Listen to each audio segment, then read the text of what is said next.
चैत्यालय जैन मंदिर में विराजमान गणाचार्य विराग सागर जी महाराज ने इस महामारी को लेकर प्रतिदिन जिस प्रकार से संदेश दे रहे हैं, आज हम आचार्य श्री के चरणों में फिर आए हैं। आज हम जानना चाहते हैं आचार्य श्री कि पंचम काल का महत्व, पंचम काल के क्या क्या ऐसी घटनाएं जो महामारी का रूप ले रही हैं, ऐसा क्या घटने वाला है, इस बारे में थोड़ा बताएंगे। बार बार हमसे दर्शक पूछते हैं। गणाचार्य विराग सागर जी महाराज। 6 द्रव्य विश्व के अस्तित्व को बतलाने वाली कही गई हैं। 6 द्रव्यों में एक काल द्रव्य है। काल द्रव्य निरंतर परिवर्तित होता रहता है और इसलिए उस काल के मुख्य रूप में इन्हें 2 विभाग बनाए गए। एक का नाम है उत्सर्पणी, एक का नाम अवसर्पणी है। दिन रात की तरह एक काल परिवर्तित होते रहते। उत्सर्पणी के बाद अवसर्पणी, अवसर्पणी के बाद उत्सर्पणी काल आता है। उत्सर्पणी का अर्थ होता है कि जिस समय मनुष्यों की शरीर, आयु, भोजन, ताकत, ये सब वृद्धि को प्राप्त होती, बढ़ती जाती, उसका नाम है उत्सर्पणी काल। दूसरा है अवसर्पणी काल, जिसमें मनुष्यों की वही शरीर, आयु, भोजन, शक्ति इत्यादि ह्रास को प्राप्त होती जाती है, उसका नाम है अवसर्पणी काल। वर्तमान में अवसर्पणी काल चल रहा है। अवसर्पणी काल के उत्सर्पणी काल के भी 6 भेद होते हैं, अवसर्पणी काल के भी 6 भेद होते हैं। अंतर इतना है कि उत्सर्पणी काल जो प्रारंभ होता है वह दुखमा दुखमा, फिर दुखमा, फिर दुखमा सुखमा, सुखमा दुखमा, दुखमा सुखमा और सुखमा सुखमा तक पहुंचता है, वृद्धि को प्राप्त होता जाता है। अवसर्पणी काल में ह्रासता आती है, घटता घटता जाता है। इसलिए इसके भेद सुषमा सुषमा, सुषमा, सुषमा दुष्मा, दुष्मा सुषमा, दुष्मा और दुष्मा दुष्मा, ये 6 भेद माने गए हैं। चूँकि इतना भी हमको सभी का विस्तार नहीं करना है, परिभाषा बनाएंगे तो बहुत समय लगेगा। मूलतः पंचम काल में पहुंचना है। हमको इस बात का ध्यान रखना है, अन्य संप्रदाय में विशेष करके वैष्णव ग्रंथों में 4 ही काल माने गए हैं। जैन दर्शन में कहा गया सुषमा सुषमा काल यानी प्रथम काल और अंतिम दुष्मा दुष्मा काल का उल्लेख वैष्णव ग्रंथों में प्राप्त नहीं होता है, इसलिए वहाँ केवल 4 कालों का वर्णन है। पांचवा जो काल था, जिसे हम दुखमा नाम का काल कहते हैं, उसके लिए ही अन्य स्थानों में उसके लिए कली काल के नाम से भी कहते हैं। जैन दर्शन में यूं कहा गया है, असंख्यात उत्सर्पणी अवसर्पणी काल के बाद एक हुंडावसर्पणी काल आता है, जिसमें अनेकों अनेक अनहोनी घटनाएं घटती हैं, जो विभिन्न प्रकार के सिद्धांतों का भी कथनचित उल्लंघन करने वाली होती हैं। जैसे तीर्थंकरों के यहाँ पुत्रियां नहीं होती, लेकिन फिर भी इस हुंडावसर्पणी काल में तीर्थंकरों की पुत्रियां हुई। चक्रवर्ती का पराजय नहीं होता है, लेकिन जिस वर्ष इस काल में चक्रवर्ती का भी पराजय हुआ। एक पद के धारी अनेक महापुरुष नहीं होते हैं, लेकिन 63 सलाह का पुरुषों में अनेक ऐसे भी पुरुष हुए जो 2-2 अथवा 3-3 पद के धारी हुए। तो इस प्रकार से अनेकों अनेक इस काल में हुंडावसर्पणी काल में घटनाएं घटती हैं। वर्तमान में पंचम काल चल रहा है और हमारे भैया मनोज का ये कहना है कि पंचम काल के विषय में समझना चाहते हैं और बहुत सारे लोग पंचम काल के विषय में जो वर्तमान में चल रहा है हम उसको जानना चाहते हैं, उसको समझना चाहते हैं। हमारे यहाँ 2000 वर्ष पुराना आचार्य यतिवृषभ महाराज के द्वारा लिखा हुआ त्रिलोय परिणति नाम का ग्रंथ है। उस ग्रंथ की चौथे अध्याय के 1615 से लेकर के 1622 गाथाओं तक विशेष करके पंचम काल का वर्णन है। संक्षेप उसका इतना ही है कि जहाँ पर आचार्य महाराज लिखते हैं कि इस पंचम काल में विशेष करके प्राणियों के लिए दुखदायी होता है। कहीं अतिवृष्टि होती है तो कभी अनावृष्टि होती है, कभी भू वृद्धि यानी भूकंप होता है, कहीं वज्राग्नि का पतन होता है।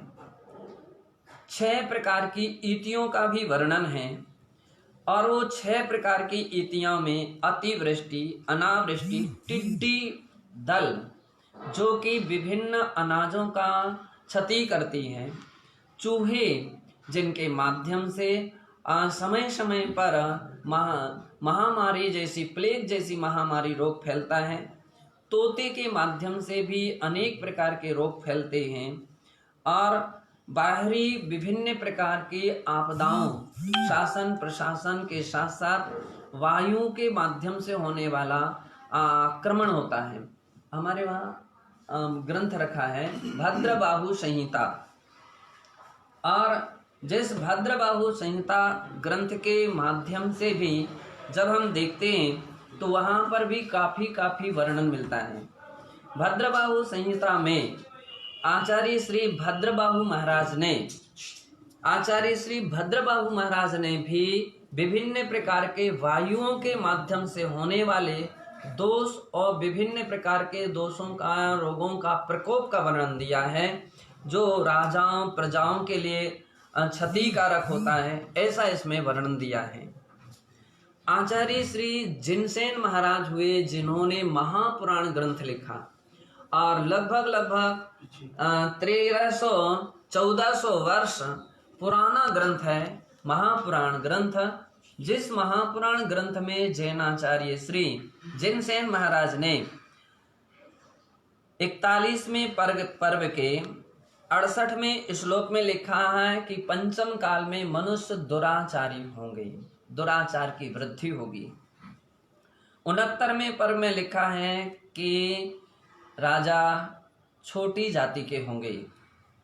70वें श्लोक में लिखा है कि कुलुंगियों की वृद्धि होगी। कुलुंगी यानी विभिन्न वेशधारी जो धर्म का वेश तो धारण करेंगे लेकिन धर्म के अनुसार नहीं चलेंगे, की वृद्धि होगी। 71वें श्लोक में लिखा है कि व्यंतर पूजा होगी, व्यक्ति भगवान को भूल जाएंगे। व्यंतर यानी विभिन्न प्रकार के लौकिक चमत्कारिक जो देव हैं जिनके केवल लोक दृष्टि से, डर से, भय से घबरा करके, लोभ और लालच में आकर के क्षणिक स्वार्थ की पूर्ति के लिए व्यक्ति उनकी पूजा करेगा, जिनसे हमारा कल्याण होता है, ऐसे देवों को भूल जाएगा, पंच परमेष्ठियों को भूल जाएगा। 74वें पर्व में उल्लेख मिलता है कि मंदिरों में भी विभिन्न वेशधारी पुजारी उनका आदर सत्कार होगा, व्यक्ति भगवान से भी उनकी अधिक मानता रखेंगे और उनके चमत्कारों के द्वारा प्रभावित होंगे। 75-76 उसमें श्लोक में लिखा है प्रजा चारित्र विहीन होगी। आगे लिखते हैं कि औषधियां रस विहीन हो जाएंगी और औषधियों का खास प्रभाव नहीं पड़ेगा। आज हम देख रहे हैं कि अनाजों में भी अपन देख लिए विभिन्न प्रकार के ऐसे खाद डाले जा रहे हैं जिसके माध्यम से जमीन की उर्वरा शक्ति क्षीण हो रही है। अनाज की भी जो ताकत, जो इस प्रकार का उसका रस भाग था, वो क्षीण होता जा रहा है। अगर इन सब के साथ साथ हम अपने और भी प्राचीन ग्रंथों की ओर जाते हैं तो आदि पुराण के अंदर में 41वें पर्व के 63 से 79 पर्व तक आज भरत चक्रवर्ती के 16 स्वप्नों का व्याख्यान है। काफी विस्तार में वहां पर व्याख्यान किया गया है। भरत चक्रवर्ती के लिए 16 स्वप्न ऐसे मौके पर दिखे कि जिस स्वप्न के विषय में उन्होंने स्मरण में रखे और उसका समाधान तीर्थंकर भगवान ऋषभदेव से लिया है। और ऋषभदेव ने उनके स्वप्नों का समाधान इस प्रकार से दिया।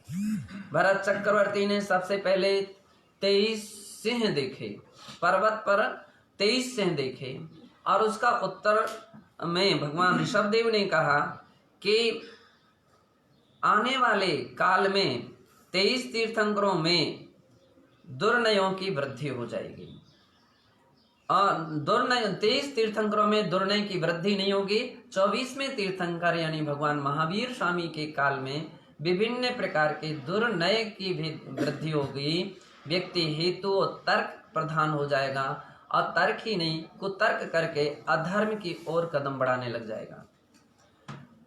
दूसरे स्वप्न में भरत चक्रवर्ती ने सिंह के साथ हिरण समूह को देखा और इसके विषय में समाधान दिया गया कि भगवान महावीर स्वामी के काल में विभिन्न प्रकार के कुलंगियों की उत्पत्ति हो जाएगी, मिथ्या मतों की उत्पत्ति हो जाएगी।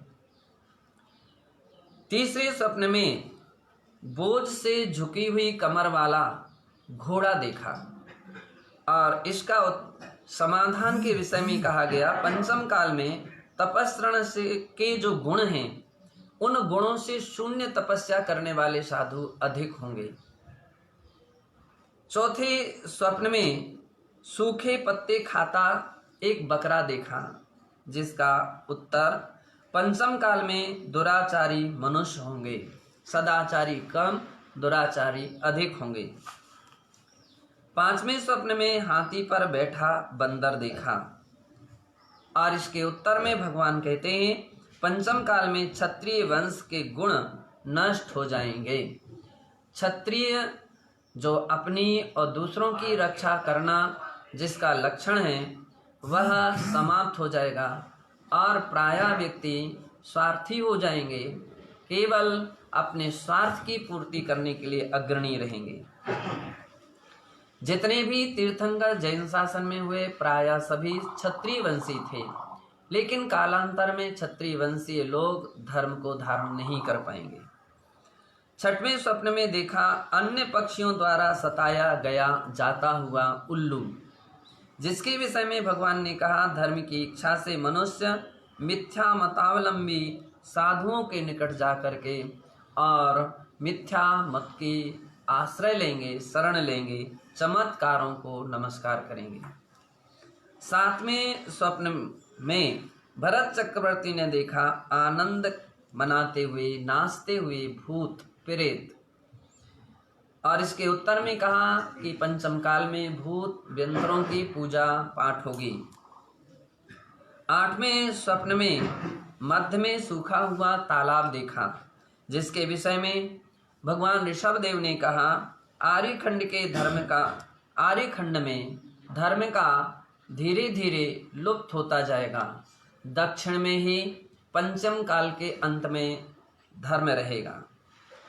मलिन रत्न राशि नौवें स्वप्न में भरत चक्रवर्ती ने देखी जिसका उत्तर था रिद्धिधारी मुनिजन पंचम काल में उपस्थित नहीं होंगे, उनका अभाव होगा। 10वें स्वप्न में देखा कुत्ते का नैवेद्य खाते हुए और उस कुत्ता का सत्कार होता हुआ देखा। तो इसके उत्तर में भगवान ने कहा व्रती की तरह अव्रतियों का सम्मान और सत्कार होगा। अव्रती मिथ्या दृष्टियों का आदर और सत्कार होगा। 11वें स्वप्न में जवान बैल देखा जिसके उत्तर में भगवान ने कहा कि पंचम काल में तरुण अवस्था में ही व्यक्ति मुनिव्रत धारण करेंगे।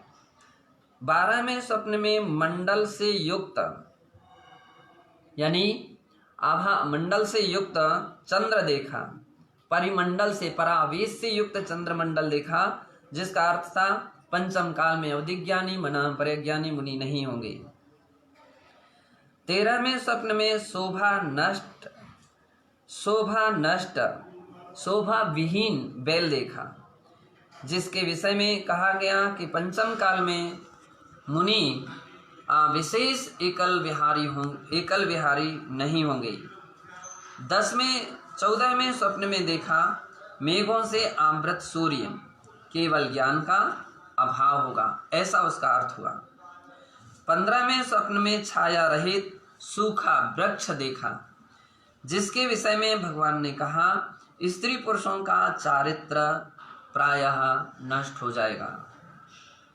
16वें स्वप्न में चक्रवर्ती ने देखा जीर्ण पत्तों का समूह, जिसके विषय में भगवान ने उत्तर दिया महाऔषधियों का रस जो है वो नष्ट हो जाएगा। इस प्रकार से भरत चक्रवर्ती के स्वप्न और उनके विषय में समाधान तीर्थंकर भगवान ने दिया, ये हम सब ने वहाँ देखा। लगभग इसी प्रकार की मिलती जुलती बातें हमारे वर्तमान काल में अपने देश के प्रधान जो अंतिम मुकुटधारी राजाओं में चंद्रगुप्त मौर्य, जिसने निर्ग्रंथ मुनि दीक्षा धारण करके श्रवणबेलगोला में कठिन तपस्या और साधना की थी, उन्होंने भी अपने राज्य अवस्था में अंतिम अपने 16 स्वप्न देखे और जिन 16 स्वप्नों के विषय में अपने आचार्य अपने गुरुदेव से भद्रबाहु महाराज वे विशेष रूप से अंग पूर्व के ज्ञाता थे, उनसे और उनके समय में रहने वाले जो विशेष लोग थे उनके माध्यम से उसका समाधान लिया। उन 16 स्वप्नों में सबसे पहले चंद्रगुप्त मौर्य ने ये स्वप्न देखा था, डूबता हुआ सूर्य उसने देखा, जिसका अर्थ था पंचम काल में श्रुत केवलियों का या श्रुत ज्ञान का विशेष रूप से अभाव होगा। दूसरे स्वप्न ने कल्प वृक्ष की टूटती शाखा देखी और जिसका अर्थ था राजपुरुष अब संयम धारण नहीं कर सकेंगे।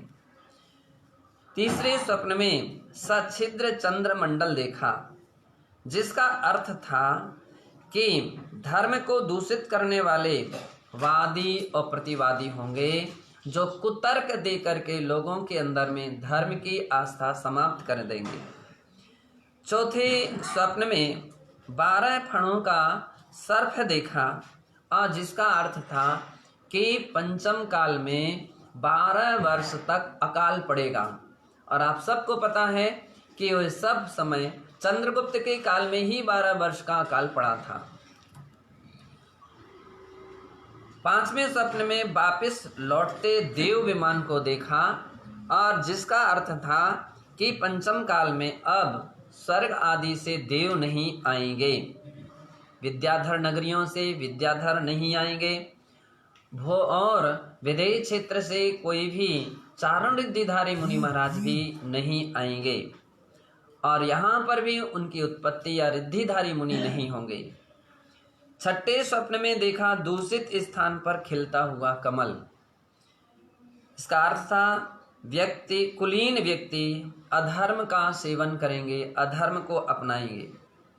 7वें स्वप्न में भूतों का नृत्य, ये लगभग चक्रवर्ती के स्वप्न से मिलते हुए स्वप्न हैं। तो भूतों का नृत्य यानी भूत प्रेत और अनिष्टों की छाया रहेगी और लोग प्रायः उनकी ही पूजा और सम्मान करेंगे।